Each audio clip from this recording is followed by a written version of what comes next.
बुद्धं शरणं गच्छामि धम्मं शरणं गच्छामि संघं शरणं गच्छामि।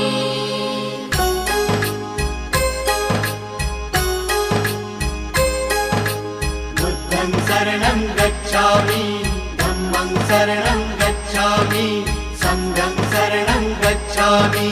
त्याग मूर्ति तू शांत चित्त तू योग रूप संसारी दया प्रेम अन मानवतेचे प्रतीक तुझी ईश्वरी सिद्ध मूर्ती सिद्धार्थ गौतम सकलांचा स्वामी